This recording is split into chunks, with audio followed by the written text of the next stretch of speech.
commencer cette table ronde en format un petit peu réduit. Il y a quelques personnes qui devaient être là ce soir qui n'ont pas pu se déplacer finalement. Ah, c'est catégorique. Ouais, c'est dommage. Bon, vous êtes déjà 4 pour réfléchir sur du coup cette table ronde qui porte plutôt sur les actualités et les perspectives de la filière terre dans la région, principalement Aura, mais on pourra même aller à l'échelle nationale, notamment avec Andreas et aussi Stéphane. Du coup, déjà avant de commencer, merci d'être présent. Merci également aux grands ateliers pour l'organisation de nous accueillir. Et merci également à Crater qui porte en partie, même en grande partie, le festival Grain d'Isère dans lequel se tient cette table ronde. Thierry Geoffroy, qui est également mon directeur de thèse, assurera la modération de la table ronde. En partie, enfin en tout cas co-animera avec moi. Et du coup, pour commencer directement, je vous propose de vous présenter assez succinctement en expliquant aussi, en parlant de vos structures dans lesquelles vous intervenez, les présenter, voilà, le nombre de salariés, depuis quand vous existez, etc. Qui est-ce qui passe le micro?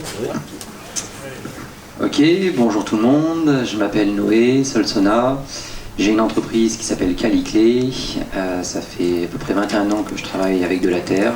J'ai commencé par la filière paille et en fait j'ai un pied dans les deux. On en dit beaucoup sur des biosourcés, beaucoup de la paille et avec de la terre. On fait deux types d'ouvrages, on fait des enduits sur support biosourcé et terre crue, avec de la terre ou de la chaux. Et on commence à s'intéresser aux plâtres de plus en plus. C'est le premier ouvrage. Et le deuxième ouvrage, c'est des bétons biosourcés, à base d'argile, de chaux et de plâtre également. Avec du chanvre, j'ai envie de dire malheureusement, on pourra peut-être en reparler plus tard. Voilà, donc ça, c'est les deux ouvrages qu'on fait. Et la petite particularité de l'entreprise, c'est qu'on a 5 prestations différentes.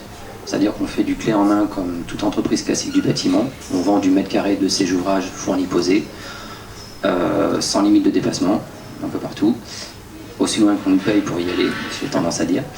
On fait de l'accompagnement, beaucoup à vendre d'autoconstructeurs, de moins en moins, parce qu'il y a de plus en plus de monde qui le fait et c'est très bien, mais du coup de plus en plus d'entreprises, soit parce qu'elles n'ont pas la mécanisation pour répondre à la taille des marchés auxquels elles commencent à répondre, soit parce qu'elles ne connaissent pas du tout.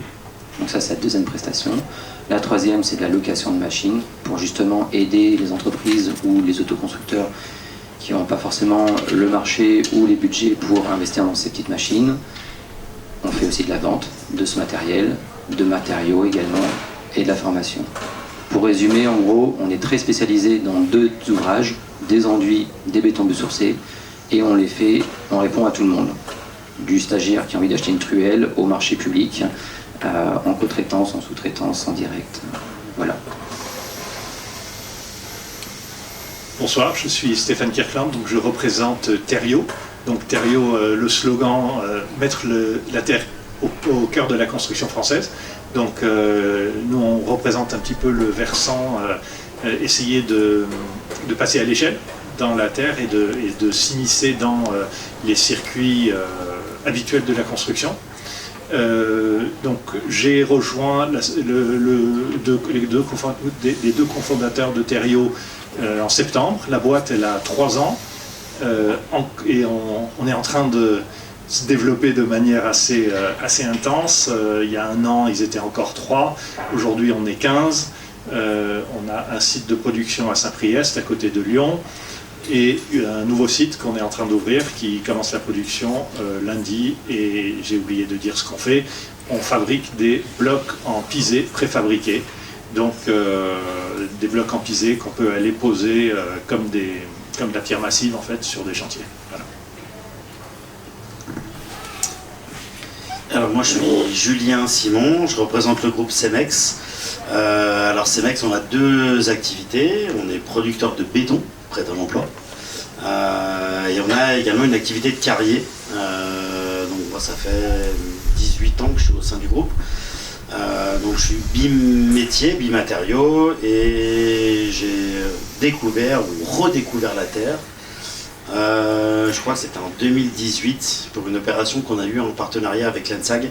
Une opération de la construction de la maison pour tous, où il s'est avéré que sur l'un de nos gisements, à proximité de Villefontaine, sur une petite carrière qui s'appelle Wattier-Saint-Oblat, où on avait une terre qui se prêtait très bien à la construction en pisait.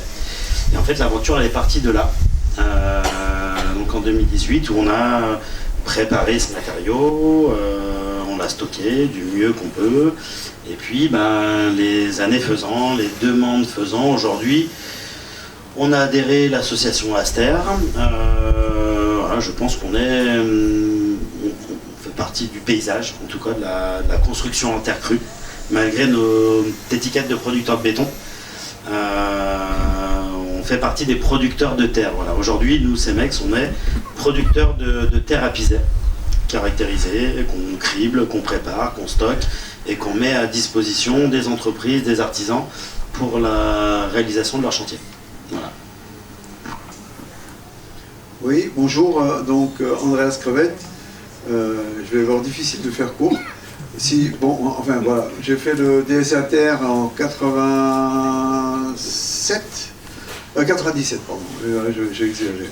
En 97, et donc je venais d'Allemagne, j'arrive ici en Rhône-Alpes, et dans tout Rhône-Alpes, j'ai trouvé deux artisans qui vivaient de construction en terre, alors que moi je croyais que c'était l'Eldorado de la terre crue, avec l'expo à Beaubourg, n'est-ce pas, le village terre de l'île d'Abo et l'existence même du 3e cycle et de cratère.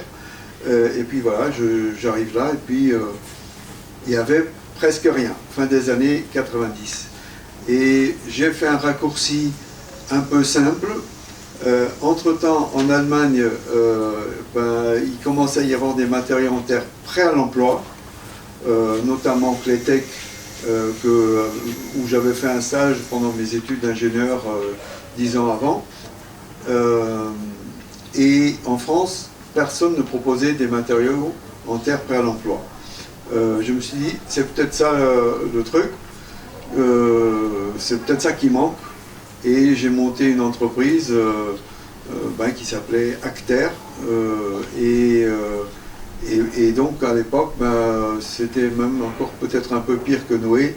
On faisait vraiment toute la filière, depuis l'importation, la production, la vente aux grossistes, la vente aux artisans, aux particuliers, et puis de la formation aussi. Et tu as fait pas mal de chantier. Et du chantier aussi. Voilà, donc le chantier, on l'a arrêté, donc c'était 97-98. Chantier, on a arrêté en 2004, on va dire, parce qu'il y avait une suite, c'était à l'époque Caracol Entreprise. Et puis c'était entre autres Martin Pointet, que vous connaissez tous, qui était plus sur mes chantiers qu'à l'école d'archi, et puis qui ensuite on veut monter notre boîte, et puis moi j'ai dit c'est très bien, allez-y, et puis moi j'arrête les chantiers. Voilà, je ne vais pas faire tout l'historique, donc dans la suite quand même, l'idée générale c'était, on nous a accusé, oui mais tu transportes la terre à 1000 km, etc. Sauf que évidemment, il fallait déjà montrer que ça marche, et donc, entre autres, les enduits terre, très sérieusement, vous pouvez re-regarder dans les premiers bouquins de Cratère, il y a une demi-page sur les enduits, on n'en parlait pas. Il y a 25 ans, quasiment personne ne parlait d'enduits terre. Alors, il y a quand même eu Karl Giskeus qui est venu au DSA Terre, donc ça démarrait un petit peu, mais voilà, il y avait, franchement, dans la réalité, il y avait presque rien. Donc voilà, j'ai fait ça pendant une bonne dizaine d'années. Ensuite, Daniel Turquin avait repris, et là, maintenant, ça n'existe plus, clairement. Il y a même un site de production à reprendre si quelqu'un est intéressé. Il faut un peu d'argent quand même pour redémarrer, mais bon, voilà. Et donc après, moi je suis parti au Maroc pendant quelques années et je suis revenu en 2018. Et depuis 2018, je travaille comme bureau d'études de construction en terre avec, on va dire, deux grandes... Oui, avec d'un côté du diagnostic de maisons en pisé, surtout dans la région évidemment, et puis une autre partie d'accompagnement de projets neufs.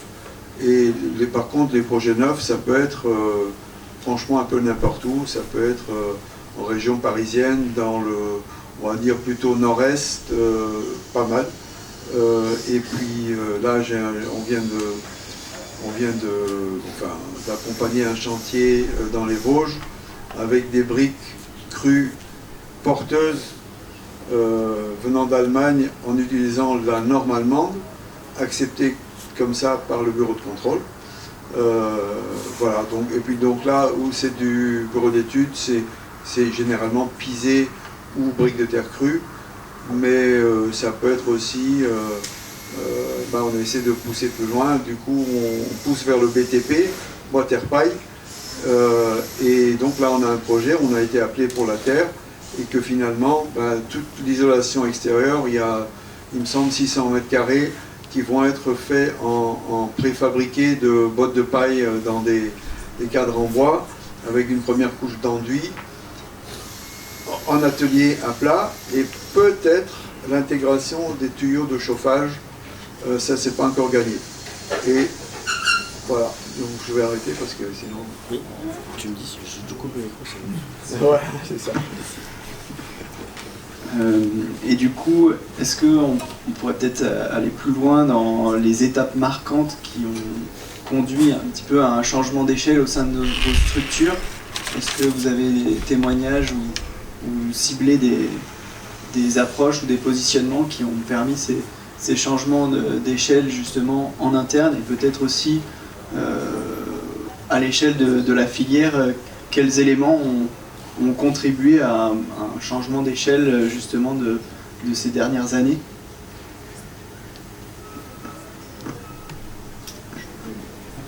Alors je réfléchis à voix haute du coup. Ce que je pourrais dire comme ça en prenant du recul très très rapidement, c'est que nous clairement on a vu un mini changement d'échelle. On est 10, je ne l'ai pas dit tout à l'heure, on est 10 et on est passé de 1 à 10 en 10 ans, on va dire ça comme ça. On a quand même bien souffert des crises des dernières années, mais voilà, c'est propre à chacun. Mais clairement, on a quand même identifié un changement d'échelle avec de plus en plus de marchés publics ces dernières, après 2020. Il y a eu quelque chose qui s'est passé. Et de plus en plus aussi de projets avec de la terre crue, pas comme on voyait avant, de manière de plus en plus osée, dirais-je. Alors, est-ce que c'est l'effet guide de bonne pratique? Je vais dire que oui, parce que pour y avoir aussi contribué, j'espère que ça a porté son fruit. Pour ma part, je dirais que, comme je disais, j'ai quand même un gros pied dans la filière paille. Les règles pro sont sorties en 2012. De 2012 à 2018, ça a été calme. On va dire qu'il y avait de temps en temps un marché public avec des enduits, il y en avait très peu. Et progressivement, depuis un peu avant 2020, on va dire, et de plus en plus après 2020, des projets paille avec des enduits, il y en avait de plus en plus. Donc voilà.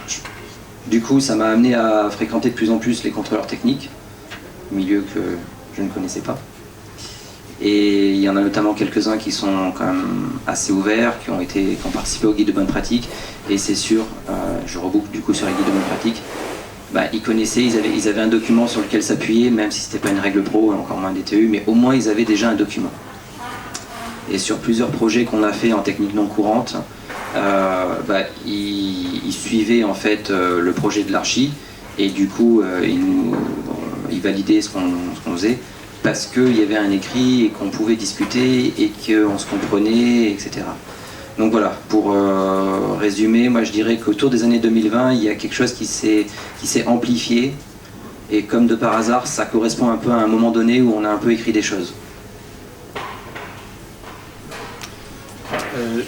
Je dirais que notre projet d'entreprise est d'aller chercher l'échelle, en fait. Et c'est là qu'il faut rendre hommage à tout le travail qui a été fait, en fait, parce qu'il y a tout un travail préparatoire qui a commencé dans les années 70 et petit à petit a créé, on va dire, un terreau. Et surtout récemment, effectivement, avec les guides de bonne pratique, etc. Où en fait, après c'est une question de timing. Je crois peut-être qu'on est arrivé à un moment où les choses commençaient à être mûres.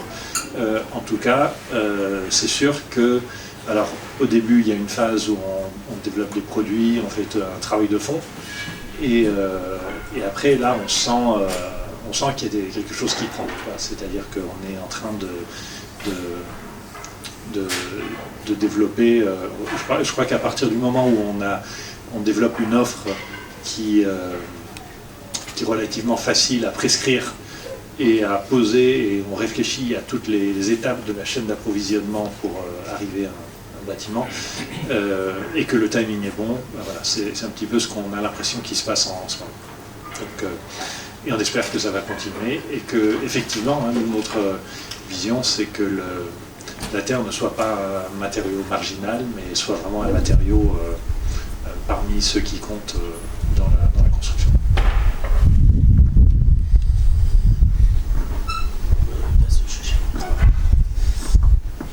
Moi, je dirais plutôt, alors en tant que producteur de matériaux, producteur de béton initial, ça a été l'une des difficultés, ça a été d'acculturer un peu nos personnels en interne. Aujourd'hui, nous on produit du béton, on produit du granulat, on a des carrières, on a des centrales à béton, et il s'avère qu'on a une certaine strate de notre gisement qui se permet à avoir un matériau et le rendre disponible pour la construction intercrue. C'est des volumes qui sont assez marginaux quand on parle du volume global qui est capable de produire une carrière. Et l'acculturation déjà en interne auprès de l'entreprise, c'est déjà pas une chose qui est évidente. Quand on a commencé à parler de construction intercrue, ou quand j'ai commencé à parler de construction intercrue au sein de mon entreprise, j'étais vu un peu comme un extraterrestre. Tu vas me parler de 90 tonnes par-ci, 100 tonnes par-ci, 100 tonnes par-là, pour faire des petits ouvrages ou du participatif. C'est pas forcément quelque chose qui est pris au sérieux pour un industriel comme on peut en avoir l'idée. Et les années passant, la structuration de la filière, la structuration de la demande, certains acteurs nouveaux arrivant, et au final on s'aperçoit que les volumes sont déjà un peu plus significatifs. On parle quand je parlais du chantier de la maison pour tous, c'était une centaine de tonnes, quand une carrière est capable d'en produire 90 ou 100 000 tonnes par an. Quand on parle de 90 tonnes, c'est vraiment une goutte d'eau, c'est vraiment une goutte d'eau. Et quand on voit la complexité de pouvoir travailler ce matériau et le stocker dans de bonnes conditions, c'est pas forcément rentable. Il y a toujours cette notion aussi de rentabilité. Et l'offre étant de plus en plus croissante, et puis sachant que nous aussi on a ce matériau à disposition, c'est comment est-ce qu'on peut changer cette image de carrier, de producteur de béton. Producteur de béton, je le mets un peu de côté, mais de carrier. On a cette ressource, et on va mettre un peu d'humain, parce qu'il y a aussi beaucoup d'humain qui est au cœur de la production de terre. Il faut être volontaire pour préparer, stocker dans de bonnes conditions. Qu'est-ce qu'on va mettre en place? Donc aujourd'hui, on a mis des process en place pour répondre à une demande qui était assez saisonnière hier, qui l'est moins aujourd'hui. Aujourd'hui, on se doit entre guillemets d'avoir une terre prête à piser quasiment toute l'année. Et voilà, avec toutes les contraintes qui peut y engendrer. Donc je me suis un peu perdu dans le truc. C'était là? Oui. Bon. Je passe au micro. Ouais, alors je vais peut-être évidemment aller un peu plus en arrière, parce que je vais quand même prendre l'exemple des enduits terre. Je n'en suis pas certain, il n'y a pas de chiffre sérieux, mais je soupçonne que même en tonnage aujourd'hui, même si quand on fait du pisé, on fait tout de suite beaucoup de tonnes, et avec la diversité des approvisionnements et des façons de le faire, les enduits terre, ça prend une place énorme, même en tonnage. En mètre carré, c'est même pas la peine d'en discuter, mais même en tonnage. Donc, c'est pas forcément de l'architecture de terre. J'aimerais bien aussi insister sur cette question-là. Le terme architecture de terre est des fois, je ne vais pas dire contre-productif, il ne faut pas exagérer, c'est aussi une manière d'amener plus de monde à en faire. Mais de vouloir toujours montrer qu'on fait de la terre, tout à l'heure tu m'as cité un truc que j'avais déjà entendu, mais là je m'en souviens très bien, vas-y. Ah non, aujourd'hui, en fait pour moi il y a deux tendances. Une tendance qui est effectivement une tendance d'architecte, pas forcément que écologique, mais aussi de la matière.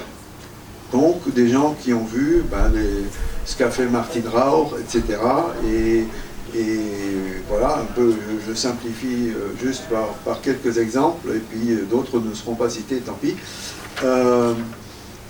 Et en partie par un côté écologique. Par contre, donc, et parallèlement à ça, il y a effectivement aujourd'hui une réglementation, la RE 2020, qui va se durcir, qui pour le moment n'est pas très exigeante en réalité, mais qui va se durcir. Et quelque part, bon, il y a de plus en plus de gens qui s'y intéressent. Et dans le public, dans les mairies, les donneurs d'ordre publics, effectivement, il y en a qui ont déjà entendu dire BTP, bois, terre, paille, en tout cas, où ils disent oui, il faut faire du géo-biosourcé, bas carbone, etc. Donc, la demande commence à changer de façon assez sérieuse. À ça répondent des architectes qui, en grande partie, malheureusement, n'ont pas été formés pour ça et n'y connaissent pas tous grand-chose. À ça se rajoutent des bureaux d'études classiques qui, s'il n'y a pas eu d'essai phonique, ils ne croient pas qu'un mur de 50 cm de pisé, de l'autre côté, on n'entend plus rien. Parce qu'il n'y a pas de test officiel. Et donc tout ça pour dire qu'il y a une tendance à vouloir faire de plus en plus de terre, mais que malheureusement, on veut surtout aussi le montrer. Et c'est pour ça que je reviens sur cet aspect de matériaux de construction en terre, qui, pour moi, très sérieusement, est beaucoup plus important que l'architecture de terre. Je m'en excuse pour ceux qui ont fait des expositions là-dessus. Bien sûr que c'est intéressant, mais aujourd'hui, l'enjeu c'est quoi? C'est le carbone. Donc si on dit que l'enjeu c'est le carbone, on va se poser la question, pourquoi à l'intérieur des bâtiments on continue à utiliser des matériaux cuits? Que ce soit le ciment, la chaux, le plâtre ou quoi que ce soit, pourquoi continuer à cuire des matériaux alors qu'on n'a pas besoin que ce matériau résiste à l'eau? Voilà. Donc il y a ce côté-là, résistance à l'eau, et que de l'autre côté, tout ce qui est à l'extérieur, ça pose problème. On a quand même tous connaissance de chantiers de terre où on a voulu trop montrer à l'extérieur et que le côté ouest, des fois, il ne supporte pas bien. Juste poser une question qui peut être alimenter le débat. Par rapport à ce que vous avez présenté, j'ai eu une impression, et qui est peut-être fausse, d'une plus grande spécialisation aujourd'hui des entreprises, avec une complémentarité. Il y a ceux qui fournissent la terre, ceux qui construisent. Est-ce que c'est un mouvement qu'on peut observer en sortant de vos entreprises que vous représentez aujourd'hui? Est-ce qu'il y a plutôt une spécialisation, ou est-ce qu'on reste aussi sur la diversification, ou est-ce que les deux cohabitent encore? Et comment vous voyez l'avenir par rapport à ça? Alors du coup, si pas tout le monde a entendu, la question c'est de savoir est-ce qu'aujourd'hui il y a plus de spécialisation des entreprises de la filière terre et comment on voit l'avenir. Du coup, avant d'y répondre, je rebondis sur ce que vient de dire Andreas parce que je suis absolument d'accord, et en fait un autre curseur que je pourrais donner pour déterminer un petit peu l'accroissement du marché, c'est le nombre de marchés complètement délirants qu'on a vu sortir, qui étaient juste à côté de la plaque. Et je vais en citer un. De toute façon, je me souviens plus du nom de l'architecte, donc évidemment, je ne le citerai pas. Mais un jour, j'ai reçu un marché public où il s'agissait de retirer le carrelage d'une façade d'un HLM, j'ai bien dit façade, et de faire des enduits-terre dessus en respectant le guide de bonne pratique. Et celui-ci, je le garde en favori parce que j'ai trouvé extraordinaire de pouvoir écrire un CCTP. Hein. C'était vraiment un CCTP, c'était écrit noir sur blanc. Il faut retirer le carrelage et il faut faire des enduits-terre en respectant le guide de bonne pratique. Et c'est quand même écrit sur la 2e ou 3e page qu'on ne peut pas faire d'enduits-terre exposé à la pluie. Et le nombre de projets comme ça a clairement augmenté, pareil, dans la même période, autour des années 2020. Alors que, comme disait Andrea Savant, effectivement, les projets d'avant, on avait des gens très compétents, militants, impliqués, extrêmement soucieux, en connaissance de la fragilité et des points forts aussi de ces techniques. Et alors qu'aujourd'hui, c'est plutôt m'as-tu vu et je vais en mettre partout. Et encore aujourd'hui, on nous appelle pour répondre à des projets avec des façades R+5, enduites en terre en extérieur, et ainsi de suite. On a nous-mêmes fait une mairie en Normandie avec des enduits terre à l'extérieur. On s'est retrouvé dans la situation inverse où on en a ri-gris avec l'architecte et le bureau de contrôle, c'est-à-dire que l'architecte et le bureau de contrôle me poussaient à enduire en terre en extérieur quand moi je voulais pas enduire en terre, alors que pendant 15 ans je me suis battu pour enduire en terre. Et donc il y a vraiment un point de bascule où en fait pendant on va dire 15 ans, pour mon expérience à moi, c'était je me suis battu pour faire de la terre, et puis maintenant en fait je me bats pour ne pas en faire parce qu'en fait c'est juste n'importe quoi. Et pour répondre à la question du coup, alors très vite, moi personnellement dans le parcours, j'ai compris que où je voulais tout faire à l'époque, c'était pas forcément la meilleure chose, même si c'est passionnant, et qu'il fallait que je me spécialise, et du coup j'ai réduit, et déjà on fait trop de choses comme vous avez pu entendre. Et j'entends un peu de tout, notamment parce que comme on a une activité de négoce, où on vend du matériel, on a pas mal d'entreprises qui nous contactent pour acheter du matériel, encore tout à l'heure sur la route.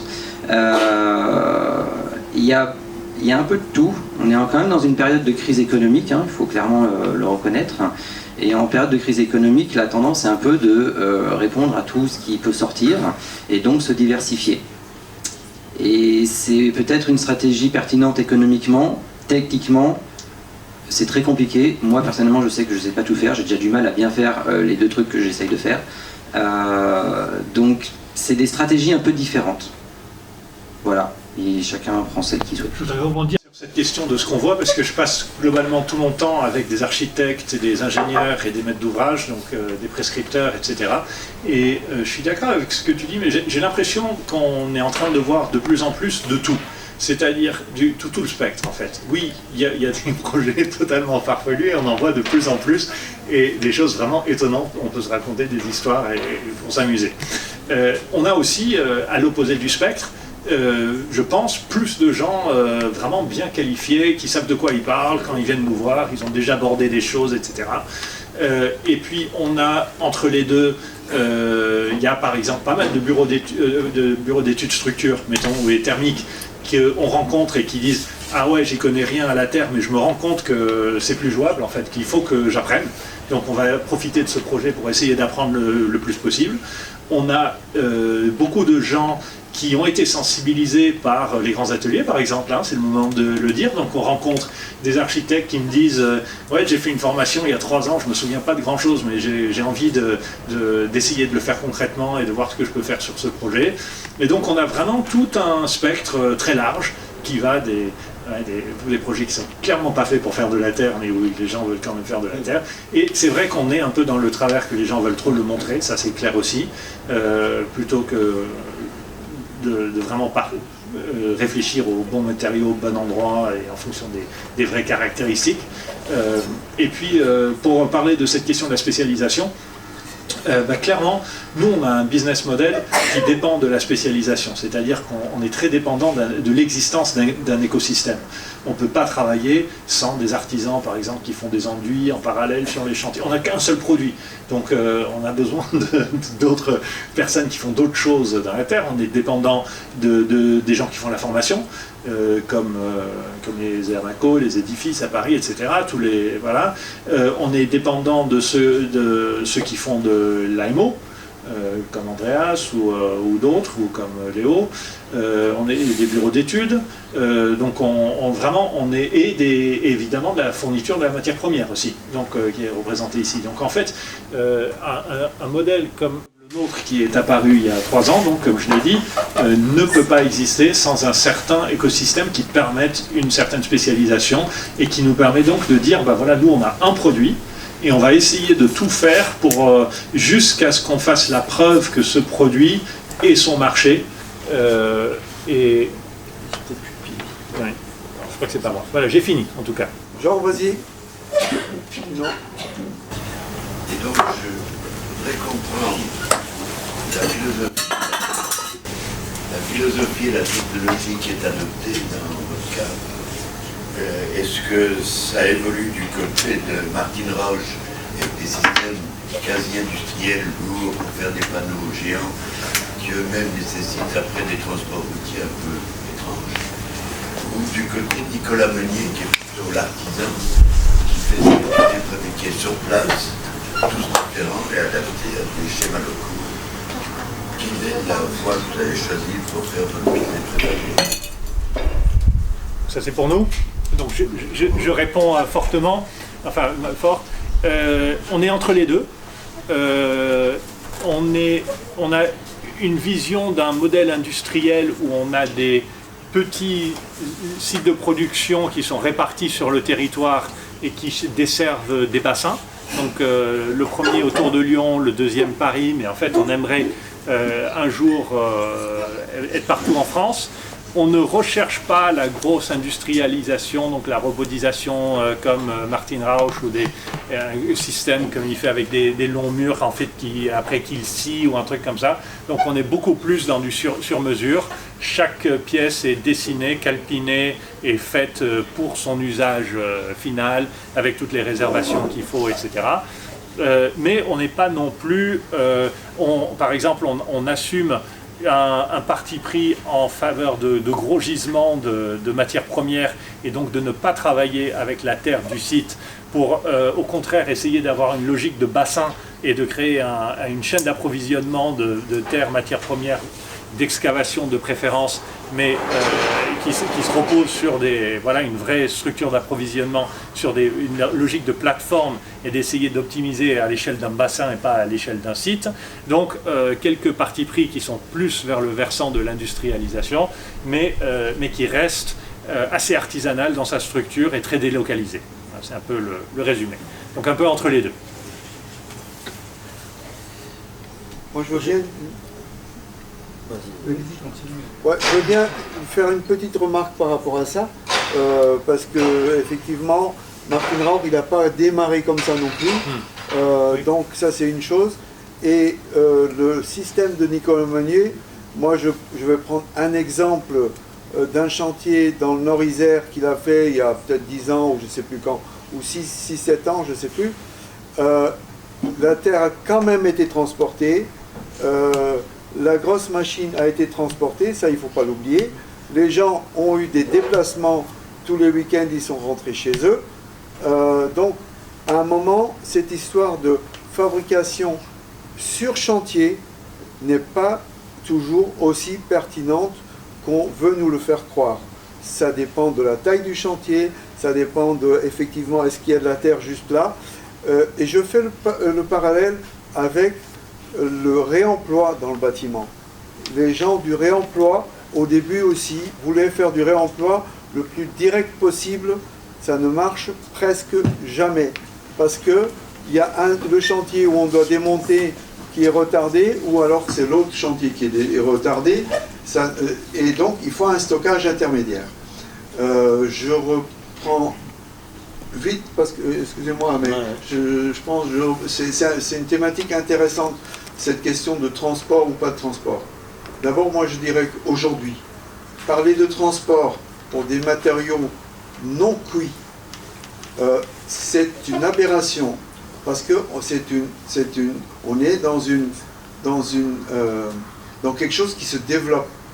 Le but devant être qu'il y ait tous les 30 km une centrale à terre, comme aujourd'hui, tous les 30 km, il y a une centrale à béton.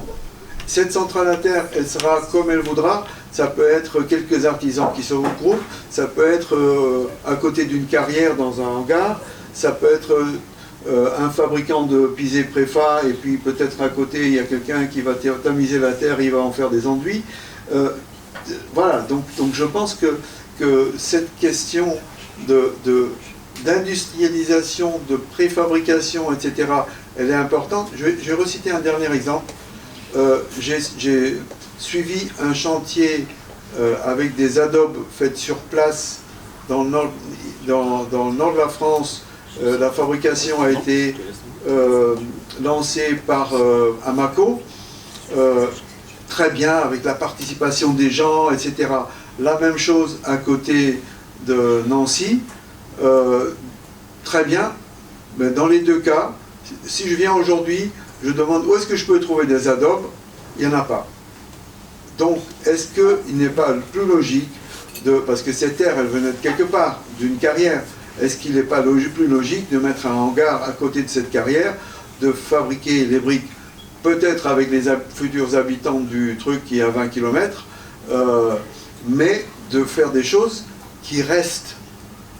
Si on veut qu'une filière se crée, il faut faire des choses qui restent et pas des choses qui sont très sympathiques et très bien. C'est pas, je ne critique pas ces chantiers en eux-mêmes. Au contraire, s'il y en a un où j'étais bureau d'études pour... bon, j'ai quelque part participé au chantier de loin, mais je pense qu'il faut, voilà, il faut aller plus loin dans des choses peut-être intermédiaires. Parce qu'en plus, le gros avantage, il n'y a pas de cuisson. Donc l'industrialisation, déjà, ne sera jamais aussi...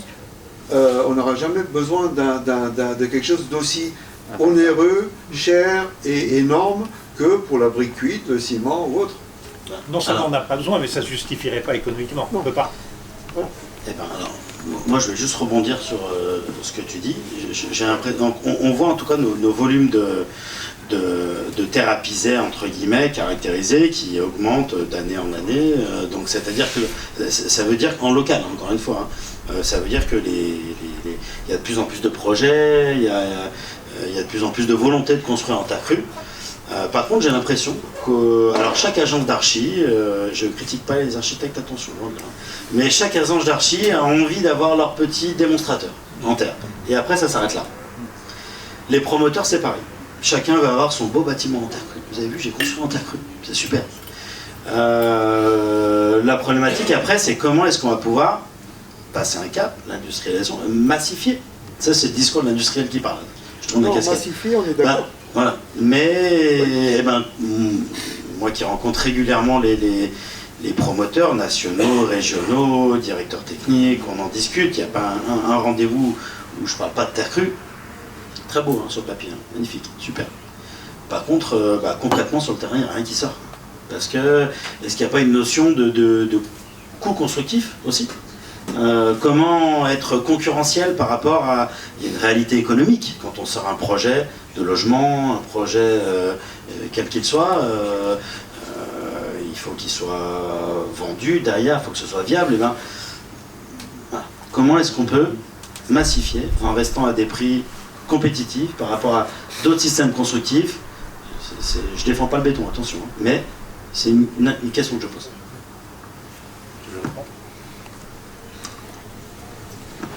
Je vais rebondir sur ce que disait Andreas, et encore une fois je suis d'accord avec lui. Comme dirait quelqu'un, il n'y a pas de bonne ou mauvaise solution, il y a une solution à l'échelle. Chez nous, on a 5 technologies de projeteuses différentes, et parfois on enduit à la main. Et certaines projeteuses, certaines technologies, on les a en double, voire en triple.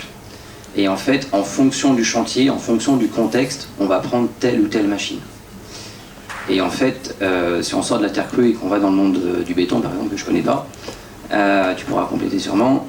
La semaine dernière, j'étais sur un marché public, une médiathèque, tout en béton, énorme. Première fois qu'on travaille dans un bâtiment en béton. Il y avait 200 mètres carrés dans 8 terres, perdus au milieu du béton. Et il y avait des maçons qui faisaient du béton dans la brouette, à l'étage, avec des sacs de sable, de gravier, des sacs de ciment, comme ça.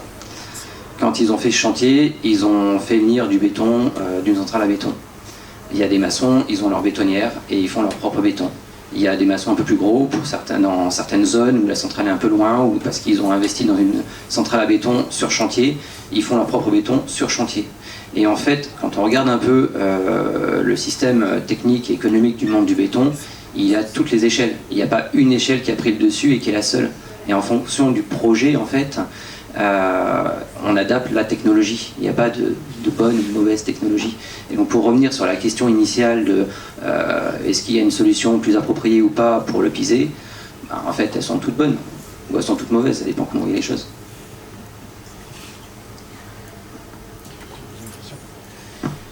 Oui, moi je voulais rebondir aussi sur du coup, la question un peu économique qui est un peu sous-jacente, avec, en rapport avec la démocratisation. Est-ce que la terre est vouée à rester un produit cher, de luxe pour le piser, qui sort parfois au-delà des 1000 € le mètre carré?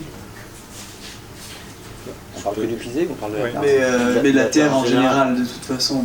J'avais cette image-là, mais...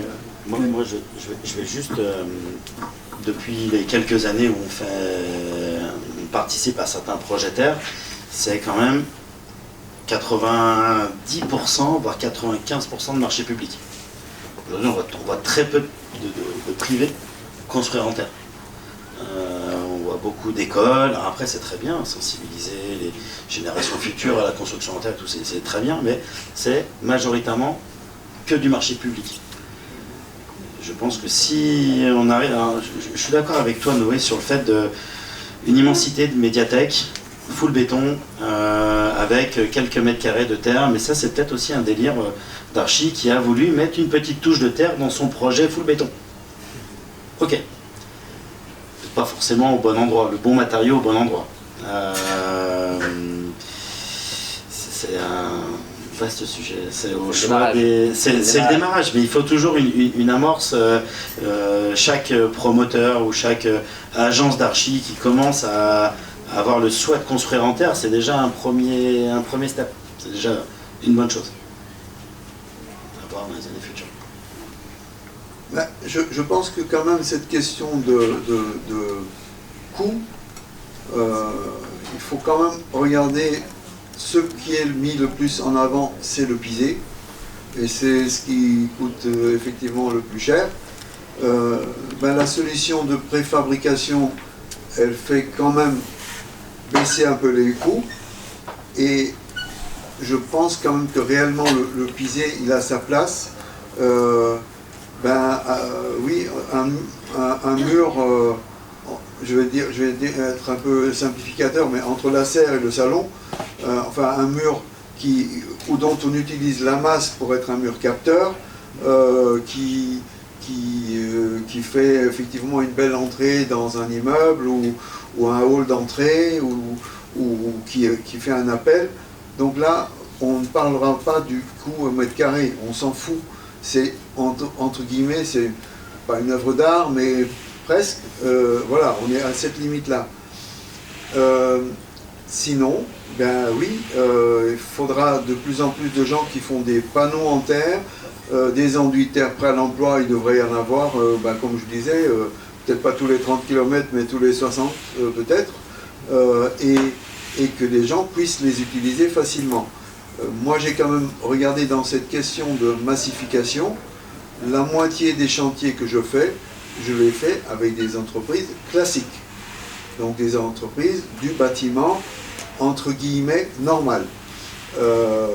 Et alors, quand c'est du pisé, c'est clair que j'impose en tant que bureau d'études un sachant, quelqu'un qui a une expérience de pisé. Quand c'est de la brique, que c'est des gens qui savent poser de la brique cuite, non, j'essaye de bien les encadrer, de loin en général, de faire attention à tout ça, mais il n'y a pas besoin de leur expliquer comment fonctionne un fil à plomb, etc. Il faut juste qu'ils comprennent qu'une brique crue, et je parle de brique crue non stabilisée, normalement il n'y a pas besoin de le dire, mais bon, des fois, que quelqu'un ne fait pas la différence. Je crois que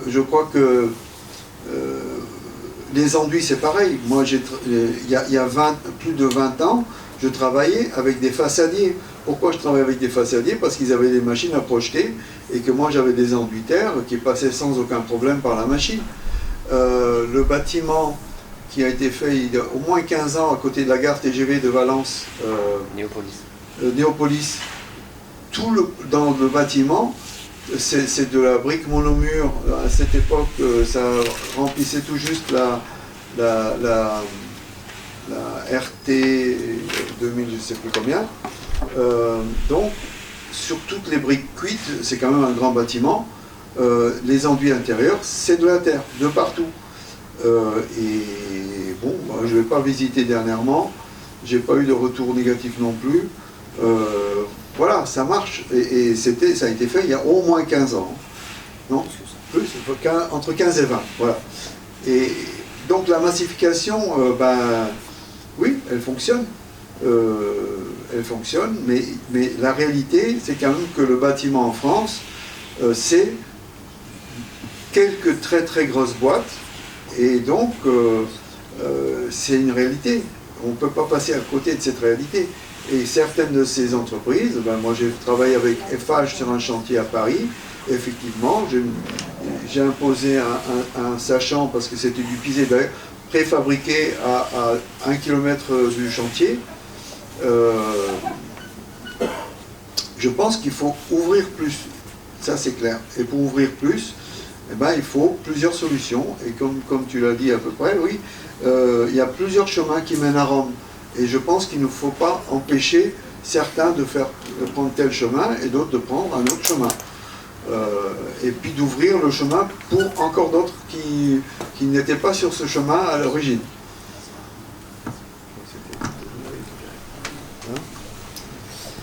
Pour la parenthèse, le bâtiment Néopolis, qui doit bien avoir au moins 18 ans, je pense, par là, pour y être allé il y a quelques années, je dirais qu'il est comme un bâtiment en placo-peinture qui a 20 ans. Avec chacun à ses mots, voilà. Par rapport à la question du prix, je pense qu'il y a deux dimensions. Il y a la dimension valeur et la dimension technique. Et la dimension valeur, je ne pense pas que ce soit le sujet de cette table ronde, mais juste pour en dire deux mots, je pense qu'aujourd'hui, on a complètement perdu la valeur des choses, de manière générale, mais bon, c'est mon point de vue personnel. Plus particulièrement dans le bâtiment, je pense qu'on a, si on ne l'a pas perdu, en tout cas on ne l'a pas. Et en tout cas, on ne sait pas comparer les choses. Et on a beaucoup de difficultés à comparer les mêmes choses à valeur égale. Et encore plus nos clients. Bref, je ne vais pas m'éterniser là-dessus parce que ça pourrait être une table ronde à part entière sur la valeur des choses, mais il y a un vrai travail à faire pour repositionner le curseur de la valeur des choses, parce que bien souvent on évalue par rapport au prix qui est en bas à droite sur le devis, alors qu'en fait on ne sait pas. En fait, on regarde juste la taille du prix, mais par rapport à peut-être ce qu'on a dans son compte en banque, mais on ne sait pas du tout ce qu'on obtient en face. Fin de la parenthèse, parce que je vais en faire qu'une parenthèse, parce que c'est un immense sujet qui est très très lourd dans notre société à l'heure actuelle. Sur la dimension technique, pour parler d'enduit pour le coup, on va dire que sur un support avec un peu d'épaisseur, peu importe le support, mais un corps d'enduit qui va faire 2 cm, une finition en 5 mm, bref, entre 2-3 cm d'enduit, en 2 couches, on va être autour des 90 €, hors taxe, sans échafaudage, sans protection, sans déplacement, sans livraison, sans logement, sans détails techniques, sans préparation de support, etc. etc. Et en fait, nous, nos prix d'ouvrage de base, c'est genre 60 € le mètre carré de corps d'enduit. Sauf que quand on finit, à la fin, on est à 250 € hors taxe du mètre carré. Et pourquoi? Parce que, et quand je discute avec des confrères allemands qui sont des pionniers, des référents, etc., ils me disent « mais vous faites une fortune en France, c'est pas possible ». Je dis « bah non, mais pourquoi vous vendez combien en Allemagne ?» Nous, on est à 30 € du mètre carré, vous faites comment pour vivre? Et en fait, un premier élément, c'est qu'on ne sait pas faire. Alors je vais être très dur, je suis désolé, mais on ne sait plus enduire en France. En tout cas, comme enduisaient avant les plâtriers. On a des façadiers, mais on ne va pas parler des façadiers, ils font de la façade. Pour parler que d'enduit, on ne sait plus trop enduire. Les Allemands savent encore enduire, ou alors il y a quelques personnes qui savent enduire, qui sont des artisans, qui sont en autonomie, mais aujourd'hui, moi j'ai une difficulté cruelle à recruter des personnes qui savent enduire. Tout le monde sait enduire, mais en fait, au pied du mur, il n'y a plus grand monde. Et donc du coup, là, on a une vraie problématique de valeur parce que du coup, le mot qui me vient c'est perte, mais c'est pas forcément une perte en fait, c'est juste qu'on n'optimise pas le prix parce qu'en fait on n'a pas une main d'œuvre vraiment qualifiée. Ça c'est la première difficulté. Et l'autre difficulté c'est que derrière, toute la suite du bâtiment n'est pas du tout adaptée pour, dans notre cas, les enduits, mais de manière générale la construction terre crue.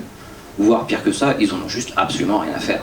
Dans les projets sur lesquels on intervient, il y a à minima en général l'archi parce que ça vient souvent de lui, ou elle d'ailleurs, plus souvent même, de la terre, et puis il y a nous. Et il n'y a personne d'autre. Et du coup, les détails, souvent les archives, ils ne savaient pas faire, ou ils n'avaient pas toute la mission, ou ils avaient leurs problématiques, voilà. Je les accuse pas, je ne voulais vraiment pas faire leur métier. Et du coup, derrière, il n'y a plus personne qui s'en intéresse, tout le monde s'en fout, et du coup, ça fait des désordres, ça fait des problématiques, et en fait, nous, on passe un temps, mais c'est juste inimaginable le temps qu'on passe de gestion, juste pour faire des pauvres enduits. Juste des pauvres enduits. Et donc, du coup, en fait, le coût, on sort à des prix, nous, on tombe de notre chaise quand on voit le prix sur notre tableur, mais en fait, c'est parce qu'en fait, il n'y a rien qui est fait pour, et que personne n'en veut, en fait. Il y a juste 2-3 personnes sur la chaîne du projet qui à un moment donné a dit on veut de la terre et c'est tout. Et donc le jour où effectivement il y aura tous les 70 km une centrale terre, le jour où il y aura des vraies formations, où on a retrouvé le savoir-faire de l'enduit, quelle que soit la matière, que ce soit du plâtre, de la chaux, de la terre, on a de nouveau ces compétences-là pour de vrai. Pas juste quelques personnes comme on a aujourd'hui, je dis pas qu'il n'y a pas de formation, je dis juste qu'on n'a pas la ressource humaine pour ça. Le jour où on aura une vraie réglementation qui encadre correctement avec son lot de détails techniques qui va derrière et que tout le monde sait faire, etc., en fait, ça sera comme aujourd'hui le marché conventionnel en fait. Tant qu'on n'est pas dans ce marché conventionnel, du coup c'est super cher. Et c'est absolument contre-productif. Et je garde encore le micro, je suis désolé, je suis un peu long, parce qu'on fait souvent des enduits avec de la terre de site, parce qu'on nous le demande. Et en fait, il y a une idée qui est contre-intuitive, c'est que faire de la terre de site, même avec des tailles de plusieurs centaines de mètres carrés, voire 1000 ou plus, en fait, c'est encore plus cher. Parce que ramener une logistique comme on va faire là dans la semaine prochaine d'ailleurs à Montpellier, ramener des broyeurs, identifier la terre en amont, la formuler, ramener des broyeurs, la faire sécher, monter des barnums pour la faire sécher pendant des mois, la broyer, la stocker, etc. En fait ça coûte beaucoup plus cher que si on avait des centrales tous les 70 mètres, tous les 70 km. Et donc forcément le coût il est pas bon. Mais je pense qu'au tout début, quand ils ont commencé à faire du parpaing, c'était pas bon. Je pense qu'au tout début, quand ils ont commencé à faire du ciment, c'était pas bon. Et c'est juste la massification et le fait que tout le monde s'est mis à faire ça, que petit à petit, ça a chuté. Donc, oui, on peut nous accuser d'être des voleurs, mais en attendant, je pense que c'est plus une question de filière et de développement que, voilà, je peux en prendre ma part, j'assume, mais on n'est pas les seuls. C'est parfait de rebondir là-dessus, parce que nous, chez Thériault, on dit souvent qu'en fait, on est en concurrence avec des industries qui ont 100 ans d'avance sur nous dans les process, en fait, dans le fait d'être très bon et donc d'optimiser, de se rapprocher d'une frontière de l'efficacité opérationnelle sur ce qu'ils font. Donc nous, on essaye d'avancer. Je voulais apporter un regard sur cet aspect coût, qui est effectivement essentiel. En fait, on a choisi de commencer par le pisé préfabriqué, simplement parce que c'est le produit sur lequel on pensait qu'il y avait un marché à court terme. Mais effectivement, c'est peut-être le marché le plus cher, enfin le produit le plus cher en même temps. Mais il y a quand même une convergence de désir d'un produit environnementalement vertueux et esthétiquement très beau pour un certain nombre d'applications qui existent là tout de suite et qu'on peut aller chercher. Donc qui nous permettent de mettre en place une masse critique pour un petit appareil de production qui est aligné avec ça. Mais on a vocation à être multiproduit et on pense que qu'il y a vraiment besoin d'un foisonnement d'inventivité autour de solutions pour les cloisons, pour les parements, pour les planchers, des structures, comment on peut réfléchir, développer des choses comme ce qu'on voit ici. Donc c'est pas vraiment de l'innovation dans le sens qu'on n'invente rien de neuf, mais on réfléchit à des cas d'usage spécifiques et des mises en œuvre, des méthodologies chantier, etc. Et c'est ça à la fin qui sort un prix en fait. C'est comment on prend une matière première, on la transforme et on a une méthodologie de pose, des transports, etc. qui arrivent à un prix final. Donc on croit beaucoup dans le besoin de faire ça, mais effectivement, tout ça c'est un processus, c'est un travail, et ça demande le travail de toute la filière. On entend bien y participer, mais on ne peut pas le faire tout seul. Donc ça c'est un appel pour tout le monde. Là. Je vois plein de jeunes qui sont certainement plein d'idées, qui vont créer des business pour faire des trucs comme ça. C'est vraiment, je pense qu'il y a une place pour l'émulation là-dedans. Moi, je voulais juste rebondir sur ce qu'a dit Noé tout à l'heure. Le temps aussi, la temporisation, le préparer la terre, la stocker pendant des mois, attendre que ça sèche, sous réserve, oui, quelles sont les bonnes caractéristiques. Est-ce qu'aujourd'hui une maîtrise d'ouvrage a le temps la volonté, je pense qu'ils l'ont tous, mais après le temps. Quand on veut construire, on est contraint par des subventions, par des aides, par des ci, par des là. Est-ce qu'on a le temps de mettre sous bâche X tonnes de terre, de faire appel à des chantiers participatifs c'est aussi ça la problématique. Je rejoins ce que disait Andreas, ce que tu disais sur... c'est l'un des premiers échanges qu'on a eu avec Andreas, qui m'a ouvert la porte, malgré que je sois une étiquette de producteur de béton. Non, t'es pas raciste, je suis pas cimentique, je suis bétonnier. C'est différent. Je retiens deux phrases. Il ne faut pas hésiter à faire naviguer les matériaux. Ça, c'est quelque chose qui est... Quand on a la volonté de construire en terre ou de montrer le matériau terre, il ne faut pas hésiter à le faire naviguer. Ça, je le retiens. Et la deuxième chose, c'est avoir des centrales à terre autant qu'il y a des centrales à béton. C'est comme ça que peut-être qu'on pourra démocratiser aussi le système routier. Mais il y a cette notion de temps. Est-ce qu'on a le temps aujourd'hui quand on veut construire? On prend le béton, ça va vite, c'est pas cher. Attention, je suis un défenseur de la filière terre, quand même, quoi qu'il en soit. On va revenir sur les sujets philosophiques. Ouais, le temps, on va pas s'y arrêter. Le temps. Et le temps, c'est quoi? Le temps, c'est de l'argent. Ouais, bon, vu que tu m'as lancé sur le ciment... Dernier point, il fallait quand même que je le dise. On travaille aussi beaucoup sur donc producteurs de béton, producteurs de terre. De plus en plus, les architectes souhaitent faire un mix des deux. On appelle des bétons de terre. Une solution avec l'incorporation de clinker, dans lequel on incorpore de la terre. Nous, ces mecs, en tout cas, on a toujours voulu prôner la transparence et appeler un chat un chat. Quand on incorpore un liant hydraulique ou chaud ou quel que soit type de liant, on le spécifie. On fait souvent la gamme d'être accusé de greenwashing. Pour la partie terre, on va plutôt parler de broadwashing. C'est un mot que j'aime bien citer quand même. Donc c'est important voilà, et quand on veut construire, moi ça me fait doucement rire quand on voit certains archis, et c'est intéressant pour la fibre béton, mais on veut du béton, mais on veut un aspect terre. Comment on peut faire? Eh ben, construire en terre. La médiathèque, c'est exactement ça. Ouais. C'est ça? Ouais. Donc, voilà, c'est tout à fait à ça que je pensais. Et cette question du brownwashing, elle existe depuis longtemps. Et la question du mélange des genres, c'est-à-dire que de ne pas toujours, ce que tu viens de dire, appeler un chat un chat. Moi, quelqu'un fait de la terre stabilisée, il en fait, je ne sais pas mon chemin, j'en ai fait aussi une fois parce qu'on m'a obligé. Mais, encore une fois, il y a peut-être d'autres chemins. Par contre, il faut le dire. Et ça, c'est vraiment quelque chose qui n'a pas été assez fait depuis longtemps.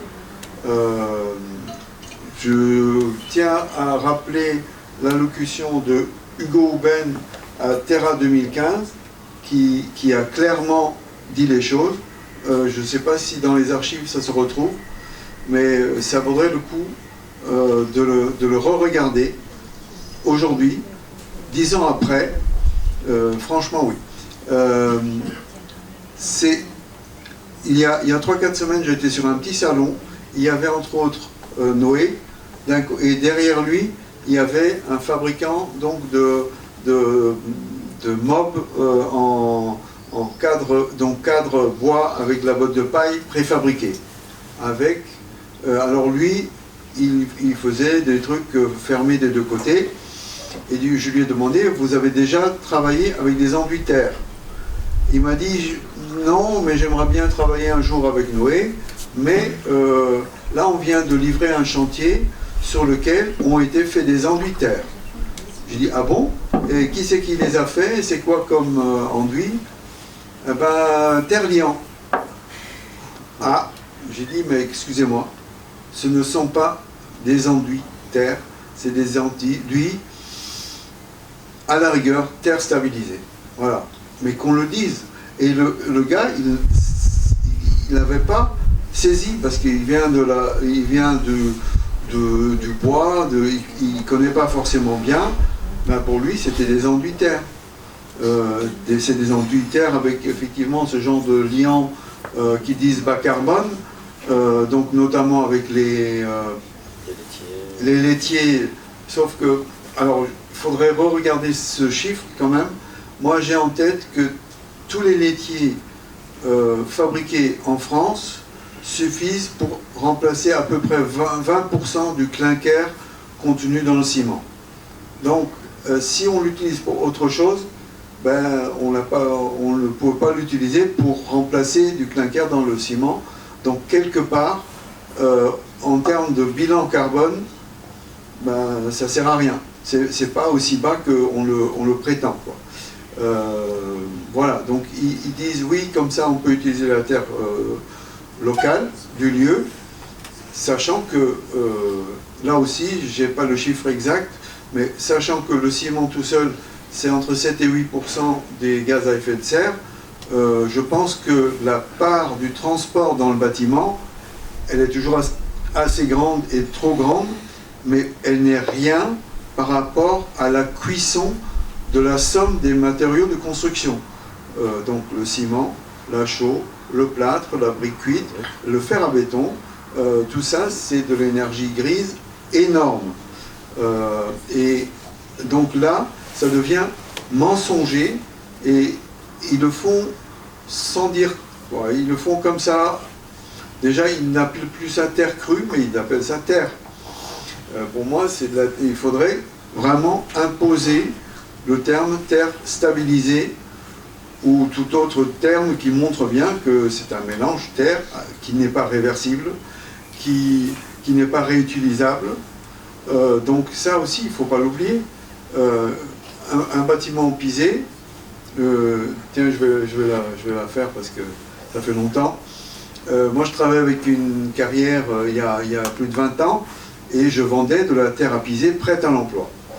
Donc juste tamisée, j'avais fait un grand tas, ils avaient fait un grand tas, et ça a été possible grâce à un gros chantier, donc au chantier de Lyon-Gerland, seul chantier que j'ai fait avec la terre stabilisée. Voilà. Et donc ensuite, j'ai eu une demande de Terrafino, donc aux Pays-Bas, qui me demandait de la terre à piser. Et puis j'appelle la carrière, mon tas était fini. Et ils devaient agrandir la carrière, ils n'avaient pas encore l'autorisation, donc j'avais pas de terre. Par hasard, quasiment à ce moment-là, une ancienne enseignante de mes enfants m'appelle, Monsieur Crevette, vous faites toujours de la terre, parce que j'ai une grange, on va la réduire de moitié. Est-ce que ça peut vous intéresser, cette terre? J'ai dit, oui, ça m'intéresse beaucoup. Et donc, j'ai eu cette terre gratuitement, parce que ça permettait à l'entreprise de ne pas la mettre en dépôt, quelque part, en décharge. Et ils ont fait attention à ne pas trop mélanger avec le bois ou autre. Et donc, et puis les essais de laboratoire, ils étaient faits, puisque la grange elle avait déjà tenu pendant 80 ou 100 ans. Et donc, j'ai renvoyé cette terre aux Pays-Bas, c'est devenu un mur de cimetière. Voilà. Donc, on peut réutiliser c'est pas du recyclage. Un béton, quand ils disent c'est recyclable, c'est quoi? Il faut le broyer, il faut remettre du ciment. Donc, si l'enjeu, c'est le dérèglement climatique, allons-y, massifions, faisons beaucoup de terre pour remplacer au maximum des matériaux cuits. Je reste persuadé quand même.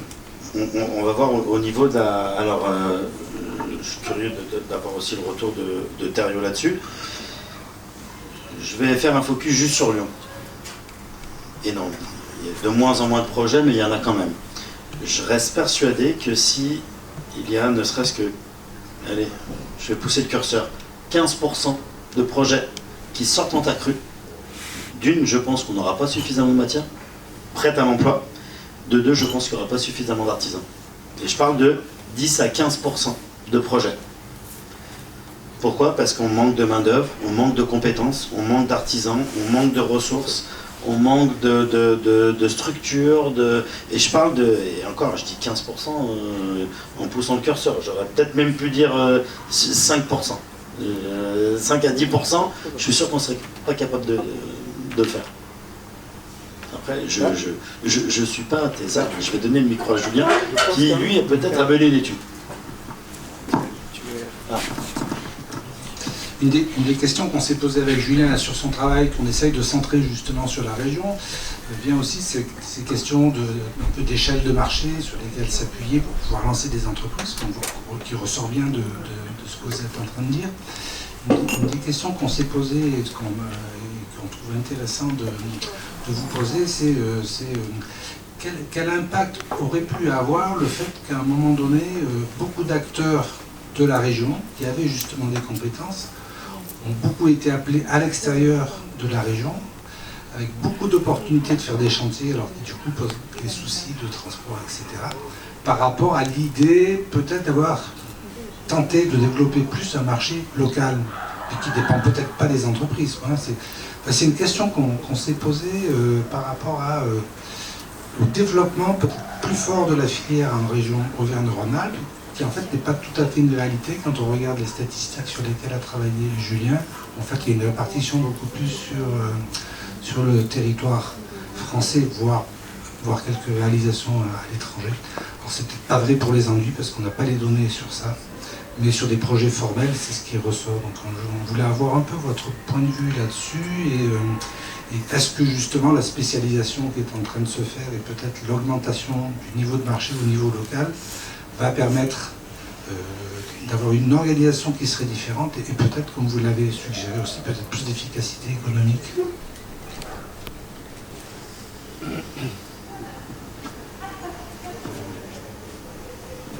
La question n'est pas très claire pour moi. La question, c'est de savoir, est-ce qu'en local, on peut avoir plus d'activités? Oui, est-ce que le fait d'avoir été appelé à l'extérieur a empêché peut-être d'être plus proactif au niveau local? C'est juste une question. Alors, nous, on aime bien voyager, mais pour les vacances, si on allait loin, c'est parce qu'on n'avait rien d'autre à faire ici, et on n'attend qu'une chose, c'est de travailler en local. Malheureusement, on fait un chantier par an où le soir, on rentre à la maison, et c'était une moyenne vraie. Et voilà, et on aimerait bien travailler plus dans la région, donc on attend qu'il y ait plus de marché. Je suis plus ou moins d'accord, effectivement, que si ça augmente, on ne sera pas assez nombreux. Et on est dans un espèce de point d'équilibre où on est et trop nombreux et pas assez nombreux. Mais en fait, c'est que ça, il faut le remettre dans le contexte de crise actuelle du bâtiment, qui est très difficile. Et du coup, c'est aussi ce qui se passe, c'est que du coup, comme tout le monde a faim, eh bien, ils vont sur des marchés qu'ils ne connaissent pas, ils répondent sans connaître les prix. Et forcément, nous, ça fait 20 ans qu'on est là, ça fait 20 ans qu'on fait que ça, donc on sait combien on se paye pas, et du coup combien ça coûte. Et forcément, quand on arrive à 100, 120%, 150% du prix, ou plutôt quand quelqu'un arrive à 150% moins cher, c'est sûr, c'est difficile de prendre une entreprise qui a 20 ans d'expérience et qui est une fois et demie plus chère. Mais du coup, c'est un peu notre problématique à l'heure actuelle, c'est que même avec des acteurs de la filière, on ne sait pas comment ils font, mais ils sortent des prix qui c'est même pas cassé, quoi. C'est le quart du prix, quoi. Et donc voilà, il y il y a un vrai sujet sur le prix, quoi. Mais je vais pas en dire plus.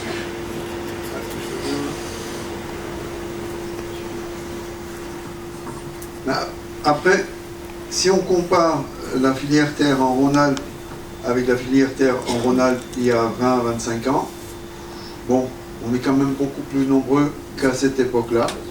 Et je redis quand même que il ne faut pas trop prendre les artisans des matériaux entre guillemets classiques trop pour des cons. Il y en a quand même pas mal qui ont des compétences. Je prends, voilà, je dis un fil à plomb, c'est un fil à plomb.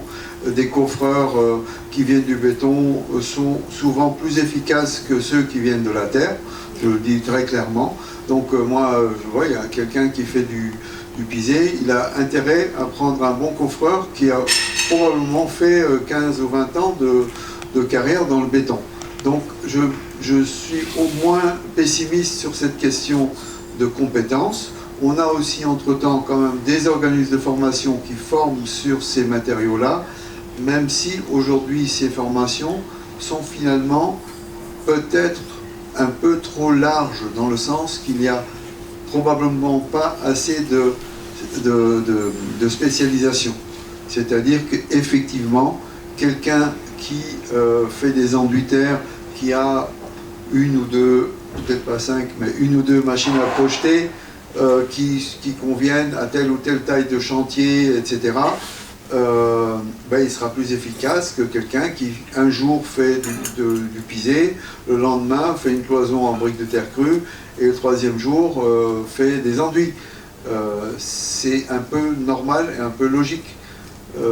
Donc moi je ne suis pas aussi pessimiste que ça.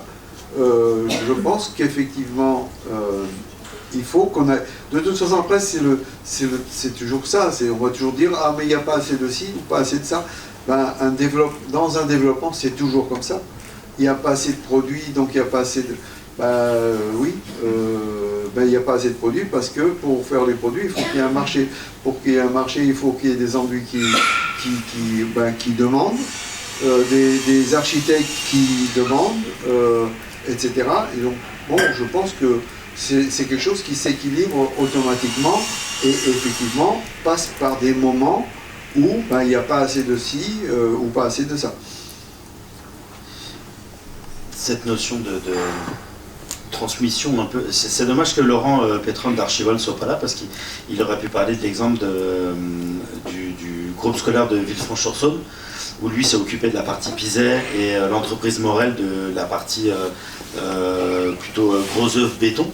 Et en fait, il y a eu une vraie, pas dire intelligence, mais une vraie cohésion entre ces deux structures, cette vraie transmission où l'entreprise Morel a donné quelques tips sur le savoir-faire de coffrage à Archivolt, et Archivolt a transmis cette notion de travailler la terre, d'appréhender le matériau, la bonne hydrométrie, comment est-ce qu'on le met en place.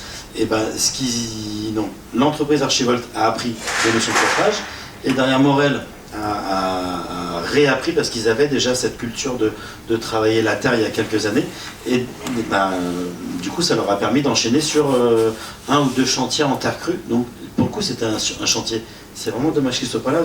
Il y a une vraie transmission qui a permis à une nouvelle entreprise issue, pro-béton entre guillemets, à se diversifier dans son travail de matériaux. C'est super intéressant.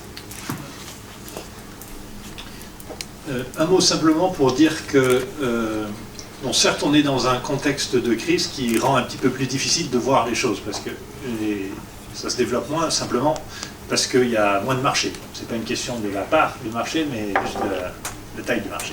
Mais mon observation serait que un nombre croissant d'acteurs ont compris qu'ils doivent construire différemment. Juste pour dire ça. Et ça veut dire toute une panoplie de solutions. Mais on est quand même dans une optique un peu différente, et je pense que en discutant avec les entreprises qui ont l'habitude de faire beaucoup de béton, ils disent on sait que voilà, il faut qu'on fasse de la construction en bois, on fait que les fondations, et voilà. Je pense que le bois a beaucoup d'avance sur la terre, que les isolants biosourcés aussi ont de l'avance. Et donc c'est un peu à nous de... Mais quand même la vague de fond est là. Avec les seuils RE2020 qui vont tranquillement monter, et puis avec nous qui gagnons en compétitivité, j'espère, en étant plus nombreux, bon, j'essaie de finir sur une note positive, mais je pense qu'il y a une place qu'on peut se faire dans cette équation, et peut-être qu'on va voir de plus en plus, parce que le fait fondamental qu'il faut construire différemment, ça commence à devenir factuel et bien compris. Et après, c'est une question de comment on a notre place dans cette nouvelle équation. C'est plus comme ça que je le vois. Je vais mettre les pieds dans le plat, niveau politique, attention. On peut parler aussi de structuration de la filière. On voit que la filière bois est très bien structurée. On voit que la filière béton est très bien structurée aussi. Il manque peut-être aussi, au sein de la filière terre, là je prends ma casquette de bétonnier avec mon syndicat et je vois très bien comment ça se passe. Est-ce qu'il ne manquerait pas, alors est-ce que c'est le rôle de la CCTC d'avoir cette casquette-là, je ne veux pas dire de lobbyiste entre guillemets, mais ouais, je peux le dire, de lobbyiste alors, disons-le. Mais... Alors bon, on va parler ouvertement puisque vous êtes... Je suis quand même le coprésident de Aster, donc on est effectivement membre de CCTC, qui est donc Confédération de la construction en terre crue, qui s'est créée, on va dire, parce que, disons, le milieu de la terre est quand même un peu plus compliqué encore que celui du bois, ou encore, c'est pas sûr, parce que j'ai discuté avec les gens du bois, c'est pas si simple que ça non plus. En fait, bon, tout à l'heure vous avez parlé de guide de bonne pratique. En 2008, on avait de l'argent pour faire des règles professionnelles. Ça a été, on nous a mis des bâtons dans les roues par certaines personnes qui sont aujourd'hui encore à la CTC. La seule chose, c'est que la CTC est aujourd'hui, on va dire, l'interlocuteur officiel de l'État. Et ça, jusqu'à nouvel ordre, on ne peut pas passer à côté. Nous essayons toujours de dire, c'est un bon exemple parce qu'on a encore parlé du bois, on a été dernièrement au, ça s'appelait pas salon, comment ça s'appelle, Forum du bois à Paris, j'y étais pas moi, mais on y est. Donc, on a tout de suite dit, si la CTC ne participe pas, on participe en tant qu'Aster. On a refait la même chose, on a eu la même chose au salon HLM, le salon HLM à Montpellier. Là, le prochain, c'est à Paris. La CTC a dit on ne participe pas, c'est pas notre rôle, donc Aster participe. Donc voilà, on essaye de trouver le bon chemin pour faire ce que, pour laisser à la CTC ce qu'on est obligé de leur laisser, enfin obligé, on aimerait bien que tout le monde participe réellement au développement de la filière et qu'on ait du poids. Et malheureusement, avec une filière pas très unie, ça nous donne moins de poids. Et là, ces derniers temps, on se rapproche justement de plus en plus des géos et enfin on se met ensemble avec les biosourcés et ça commence à prendre un petit peu forme. Et je pense que c'est peut-être la meilleure solution, c'est de diluer ces petites conneries entre terreux dans un truc un petit peu plus large qui est en général les géo et biosourcés. Voilà, donc on peut espérer que ça aille un peu plus loin. J'aimerais bien qu'on interroge Thériault sur, puisque Thériault fait partie d'un consortium qui vient de reprendre, c'est une bonne nouvelle, la fabrique de Sevran. Est-ce que vous pourriez nous en parler, sachant qu'en termes réglementaires, un énorme travail a été fait. Oui, bien sûr. Donc la question, pour ceux qui n'ont pas entendu, c'est sur le cycle terre à Paris, et donc la reprise par un consortium qu'on appelle Recycle Terre. Je trouve amusant parce que en fait c'est le site de Cycle Terre qu'on recycle, donc on fait du réemploi de sites. et un consortium, donc je vais un petit peu expliquer comment on aborde ça, mais une partie de la question ici, c'était comment on profitait du travail de fond qui avait été fait par Cycleterre, donc les ATEX, mais il y a autre chose aussi.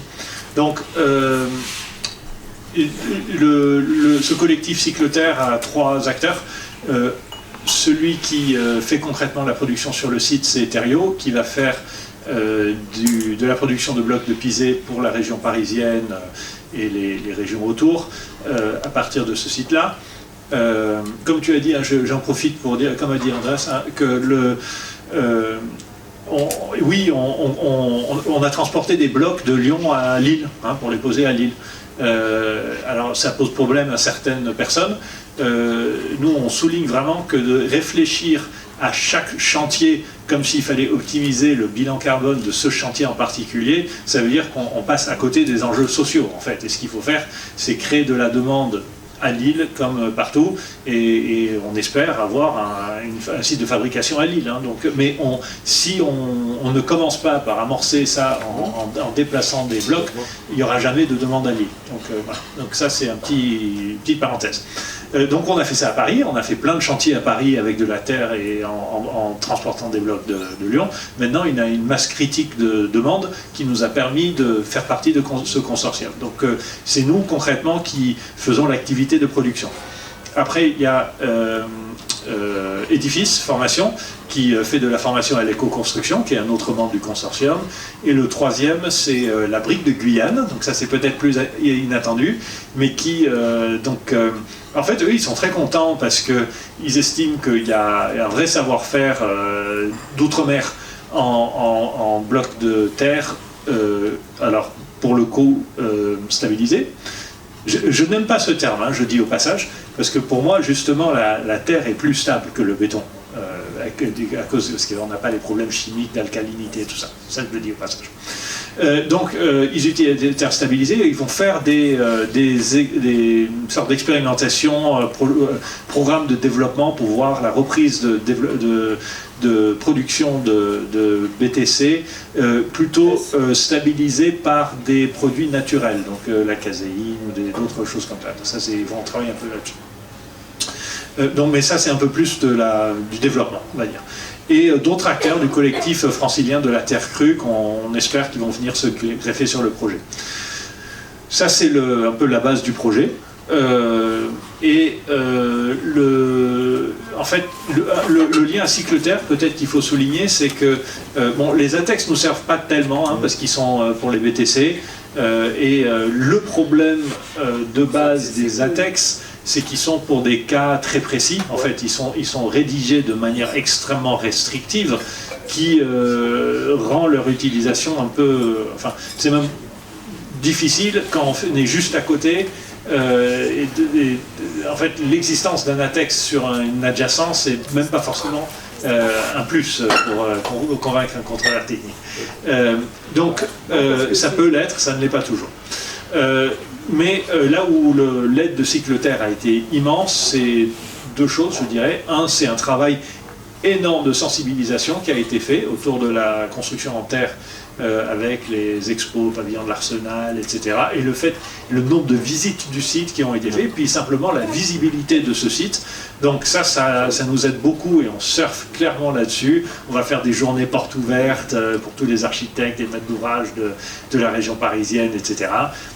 Donc ça aide énormément. Et puis il y a aussi le fait que Cycleterre a réussi, tant bien que mal, le modèle n'était pas super mais ça marchait à peu près, au moins de faire quelque chose pour qu'ils puissent utiliser de la terre d'excavation de la région parisienne pour leur production.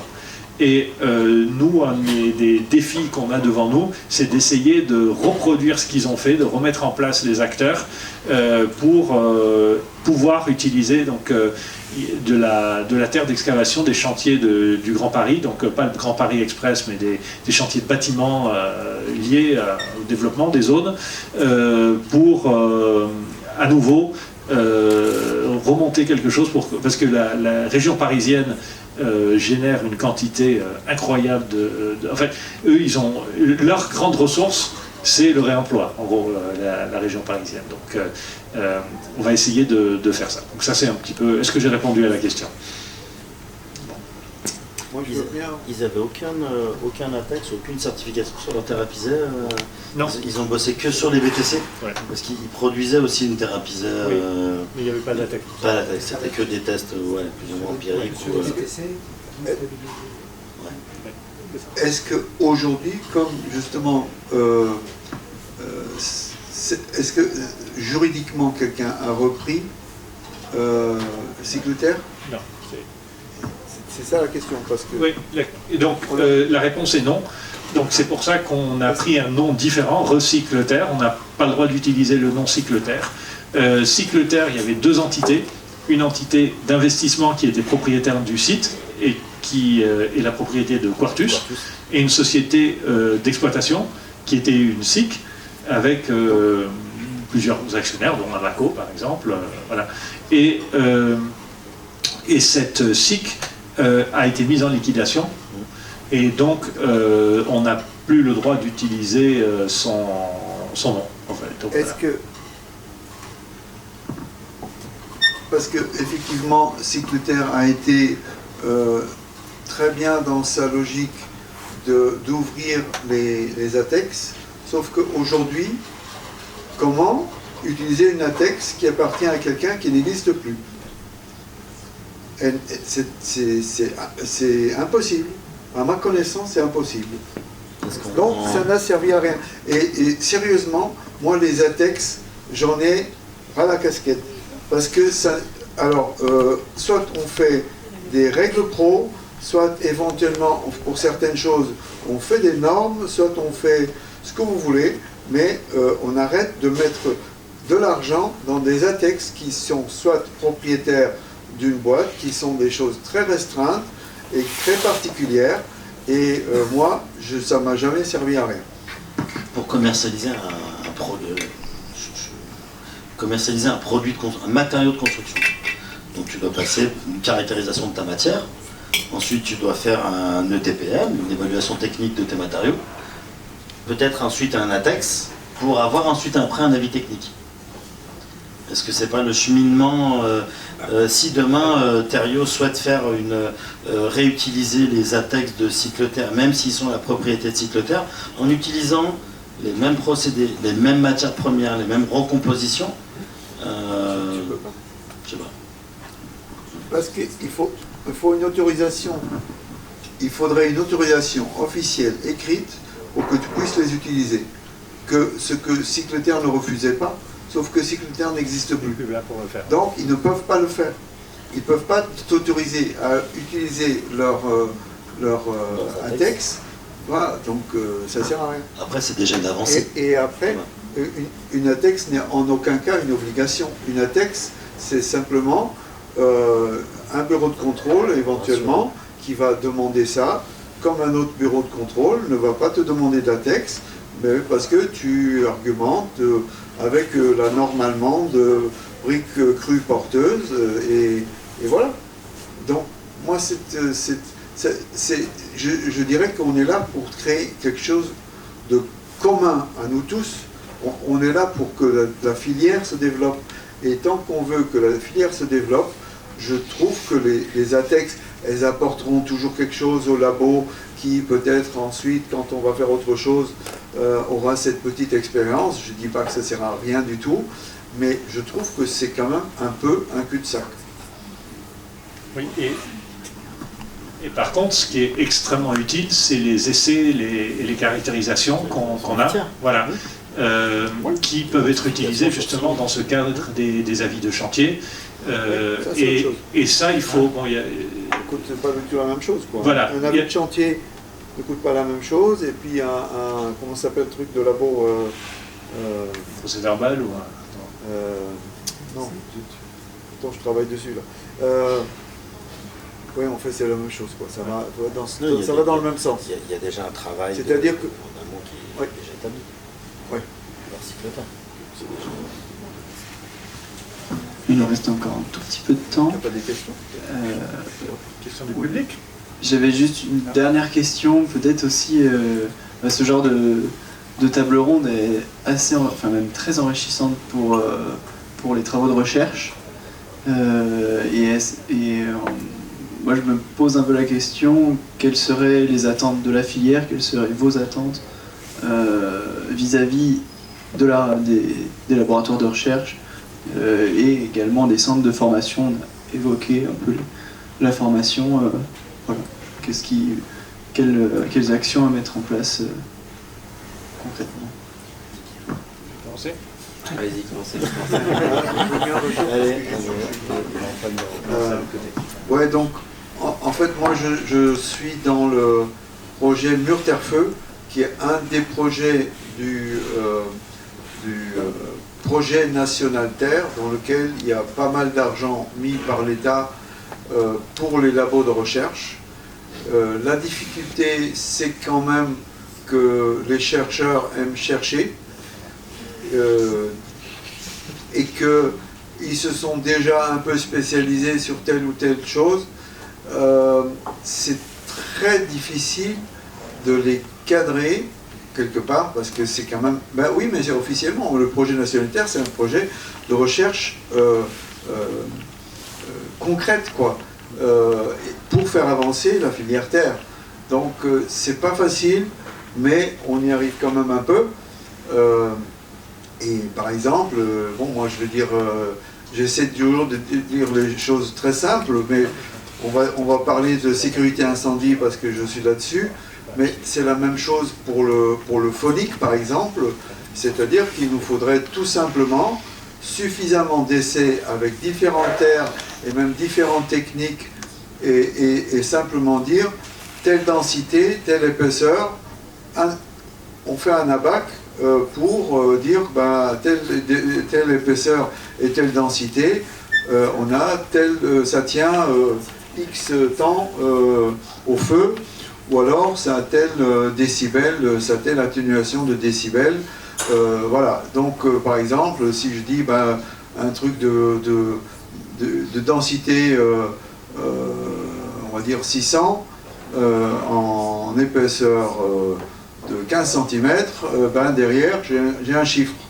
Et pour avoir ce chiffre, il faut qu'il y ait suffisamment d'essais officiels, peut-être pas forcément à grande échelle, mais suffisamment à des échelles petites et moyennes pour ensuite prendre par exemple le pire, parce que si je fais avec allez, je fais un terre-paille à 400 km3 et un terre-chambre à 400 km3, peut-être qu'ils ne vont pas brûler exactement de la même façon, mais la différence ne doit pas être très grande. Et donc à ce moment-là, on prend le pire des deux et on fait un essai, et puis on voit que finalement c'est quand même très bien, et on a un chiffre officiel pour toutes les fibres végétales et n'importe quelle argile. Si derrière on s'aperçoit que... Enfin, il faut des choses simples, quoi. Il faut des choses pour que si j'utilise une nouvelle terre, il faut qu'il y ait un test très très simple. Ben, la densité, c'est quelque chose que tout le monde sait faire. C'est pas compliqué. Et puis si peut-être au niveau du feu, ben, il faut éviter qu'il y ait du gypse par exemple, ben, il y a aussi des tests qui permettent de vérifier qu'il n'y ait pas de gypse ou de calcaire dans la terre, pour qu'il y ait un ou deux petits essais qui éliminent des situations peut-être plus compliquées. Voilà, la demande, c'est d'avoir en résultat des abacs. Moi, tout ce que je veux, c'est des abacs. C'est tout ce qui m'intéresse. Qui sont reconnus officiellement et qu'on mette dans des règles pro, et du coup, le problème est réglé. Beaucoup de problèmes seraient réglés. Ouais. Moi, je pense plutôt à la partie formation dont tu disais, Julien. Je peux voir ça en 3 étapes. Les architectes, par exemple. L'acculturation des architectes aux différents matériaux. On sait qu'à Grenoble, il y a le DSATER, mais c'est pas le cas dans toutes les écoles d'architecture où justement le matériau n'est pas forcément abordé, d'après la maigre expérience que je peux avoir. Après, il y a la partie terrain.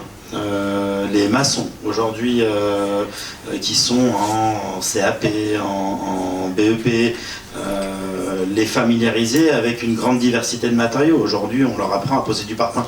C'est très bien. Pourquoi demain, on ne leur apprendra pas à construire un mur en briques ou un mur en terre crue? Les façadiers, c'est pareil. Travailler un enduit projeté, pourquoi est-ce qu'on ne les sensibiliserait pas à un matériau terre crue dès le cursus de formation? Et après, il y a la partie entreprise. L'un des rôles pour moi aussi des grands ateliers qui font des formations, et on en a parlé avec Maxime déjà, qui vont former les architectes, qui vont former aux matériaux terre crue, mais qui ne vont pas former les entreprises. Et sans former les archis à la construction en terre crue, c'est très bien, mais qui va le mettre en place derrière? Voilà. Donc moi, je l'aborderai en 3 thématiques. La partie, encore une fois, formation et acculturation, dès le berceau jusqu'aux élèves en études supérieures. Et aux entreprises, béton, switcher de matériaux. J'aime toujours commencer par répondre à cette question par juste faire un petit rappel et de dire que la situation qu'on vit aujourd'hui, où le béton, le métal, les films adhésifs, etc. dominent, c'est pas juste quelque chose qui s'est passé naturellement. Hein. C'est qu'après la Deuxième Guerre mondiale, il y a eu le ministère de la Reconstruction, le plan Marshall, etc. Et on a mis, et en fait, toute notre architecture d'entreprise aujourd'hui, donc Vinci, qui s'appelait à l'époque la SGE, des choses comme ça, donc il y a tout un historique où il y a eu un travail volontariste extrêmement coûteux pour mettre en place un système industriel sur la base de la standardisation et de la mise en avant de certains matériaux au détriment d'autres. Et quand je dis ça, c'est pas, je veux dire, ça avait sa logique dans son contexte historique, hein, c'est juste factuel. Mais il est important de se rendre compte que ce n'est pas juste que, à un moment donné, ces matériaux étaient objectivement supérieurs et donc ils se sont imposés. Non, il y avait une volonté politique derrière. Donc, pour sortir de ça, il faut une volonté politique aussi. C'est là où je veux en venir. Et cette volonté politique, elle doit se traduire par... Enfin, moi j'ai trois grands volets. Tu m'as pris le premier, c'est-à-dire en gros le premier chose qu'on aimerait, c'est plus de tests et surtout des choses plus pragmatiques, des caractérisations plus pragmatiques, et que le projet national Terre avance plus vite et sur des choses qu'on peut vraiment utiliser sur le terrain en fait, pour faire adopter le matériau dans des projets chaque jour, en fait, et un peu moins de, on va dire, recherche. Deuxième chose à laquelle on tient énormément, c'est l'aspect réemploi de la terre. Donc, vraiment essayer de favoriser la mise en place d'une chaîne d'approvisionnement de la terre d'excavation que nous produisons en grande quantité sur les chantiers urbains notamment, pour avoir des plateformes où ce qu'on dit souvent, c'est que nous, on aimerait nous focaliser sur la partie transformation de la matière en produisant des produits et commercialisation. Mais ça dépend d'une brique en amont qui est que le matériau soit disponible. Aujourd'hui, il n'y a personne qu'on peut appeler. Alors, on peut appeler quelqu'un pour avoir des stériles de carrière, ça c'est bien, déjà, mais il n'y a personne, on ne peut pas le prendre notre téléphone en disant, voilà, je voudrais tant de tonnes ou de centaines de tonnes de terre d'excavation. Ça n'est pas quelque chose que les pouvoirs publics mettent en place, c'est-à-dire quelque chose pour qu'on ait une source de matières premières de réemploi de terre.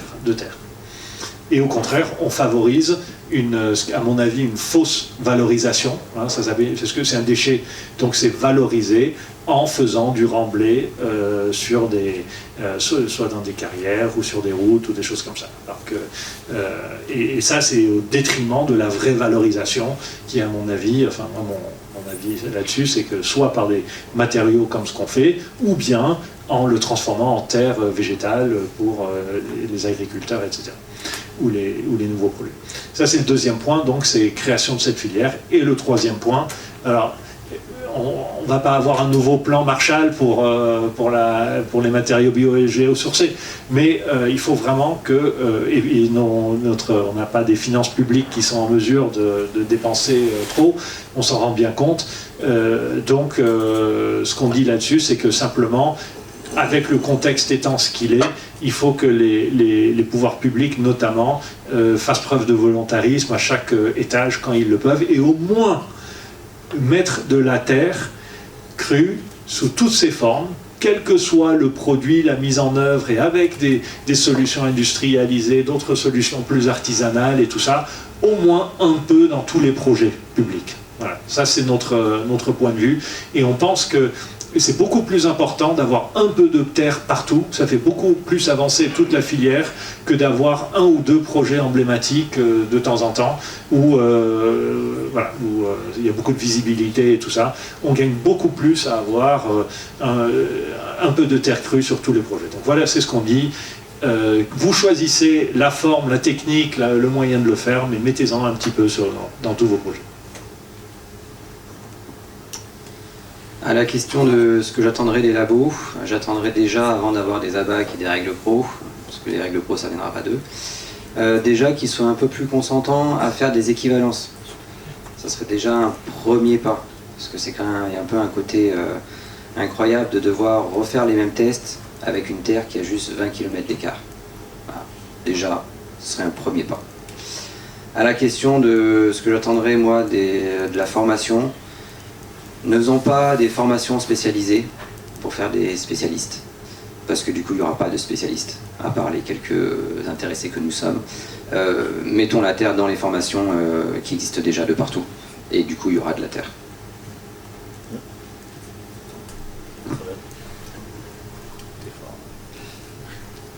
Est-ce qu'il y a des questions dans le public? On a parlé de formation, de normes, de cadres réglementaires, etc. Est-ce que les acteurs donc, français sont dans quelle mesure sont-ils en contact ou en relation avec des acteurs d'autres pays, et en particulier peut-être l'Allemagne où il y a aussi la filière qui est en train de se développer et qui est frontalier et qui est proche de nous? Ça va encore être pour moi, ça va, je pense. Si tu as parlé d'Allemagne, c'est pas. Ça va. Non. En fait, pendant que je faisais le DSA Terre, j'ai participé aux règles pro allemandes sur la partie pisée, parce que il y a 27-28 ans, en Allemagne, personne ne faisait du pisé, donc ils avaient appelé Martin Rauch et moi, alors que j'étais étudiant du DSA, que je n'avais pas une grande expérience. Pour reparler une seconde je prends souvent cet exemple. En Allemagne, les règles pro ont beaucoup apporté, et surtout ont apporté le fait que aujourd'hui un maçon, alors qu'en Allemagne on a des normes pour les briques, les enduits, les mortiers, et maintenant pour les briques porteuses. 3 ou 4 étages, je ne sais plus, il doit y avoir une hauteur spécifique, voilà. Et donc, aujourd'hui, comme les règles pro existent en parallèle, un artisan qui fait lui-même ses briques pour lui, il est soumis aux règles professionnelles, il n'est pas soumis aux normes. La norme, elle compte pourquoi? C'est quand il y a un passage entre un passage de propriété quelque part, entre un producteur et un artisan. Là, il y a besoin de dire quel est le matériau qu'on prend et qu'il corresponde aux réglementations, etc. etc. Donc, moi, je suis allemand, donc voilà, c'est plus facile. Mais là, justement, j'ai eu un chantier donc dans les Vosges, où il était prévu des briques de terre crue, et encore une fois, là, dans ce cas, il faut le dire, de briques techniques concept, donc de briques de terre crue non stabilisées. C'était la demande express de l'architecte, Jean-Philippe Donzé, et donc les briques devaient venir du sud-ouest, non stabilisées. À l'époque, Briques Techniques Concept, enfin à l'époque, il y a un an, quoi, on va dire, Briques Techniques Concept leur ont dit non, la terre est trop mouillée, on va devoir stabiliser à, je ne sais plus, à 4 ou 5% de chaud. Bon, et du coup, il a dit non, moi je veux des briques non stabilisées. Du coup, ils m'ont appelé, ils m'ont demandé, Andreas, tu connais pas quelque chose? Et que finalement, donc les briques venaient d'Allemagne. On a gagné 150 km quand même, parce que les gens ils te disent toujours, ah ouais, c'est loin. Non, ben c'était moins loin. Et donc, on a utilisé les normes allemandes pour la brique porteuse. Et ça, c'était possible même sur un projet en France? Ben, parce que le bureau de contrôle me fait confiance et a accepté, sous condition que je finisse de traduire la norme, ce que je n'ai pas encore fini. Mais bon, voilà. Merci à François. François ? Oui. Je vais juste dire au passage. La réponse pour nous est oui. En fait, on est très en contact avec les autres producteurs européens, donc britanniques, belges, suisses, allemands et Erden. Donc on est, et c'est super intéressant parce qu'on a tous en gros, nos marchés ne se recoupent pas et on a tous les mêmes problèmes. Donc c'est super utile. Je pense qu'il faut rappeler qu'on a, même si on est dans le même continent, on n'a pas les mêmes normes et les mêmes réglementations, les mêmes questions d'assurance. On n'a pas parlé d'assurance, mais voilà. Donc du coup, c'est compliqué de transférer des réglementations, ce genre de choses, voire même des essais. Déjà, c'est incroyable. Donc moi, j'aurais tendance à dire que c'est plutôt compliqué. Ça peut se faire à titre assez particulier. Ce qui se transfère plus, et ce qu'on fait beaucoup nous chez Qualité, c'est du matériel, des méthodos, ce genre de choses-là. Oui, je rajouterais peut-être. Et la formation, avec le système ECVET, c'est ça? C'est ça, voilà. Tout à fait. Tu veux développer? Oui, vite fait. Hein. Mais effectivement, il y a justement... Qui est là ou pas? Non, bon. En fait, oui, depuis pas mal d'années, donc Aster est partenaire avec beaucoup d'autres acteurs européens, surtout sur la formation, et donc en sont sortis donc les ECVET, donc c'est des comment expliquer? C'est des équivalences. Oui, c'est vraiment c'est les mêmes, c'est des modules, on va dire, ou qui sont enseignés et où il y a des vrais tests derrière et qui sont les mêmes dans toute l'Europe, quoi. Donc au niveau de la formation, c'est là où ça marche le mieux. Merci encore de votre participation, merci à vous tous pour l'intérêt que vous avez porté. Et donc, voilà. Moi, j'ai une toute petite dernière remarque, mais Andreas, le mot de la fin. Ça m'étonnait. Non, c'est juste parce qu'en principe, il devait y avoir des flyers de Aster et qui ne sont pas là. Donc je vous invite tous à devenir membres de l'Association nationale des professionnels terre crue, Aster. Il suffit de taper Aster et vous tombez, dessus. Très bien. On a besoin de vous. Encore merci. Merci.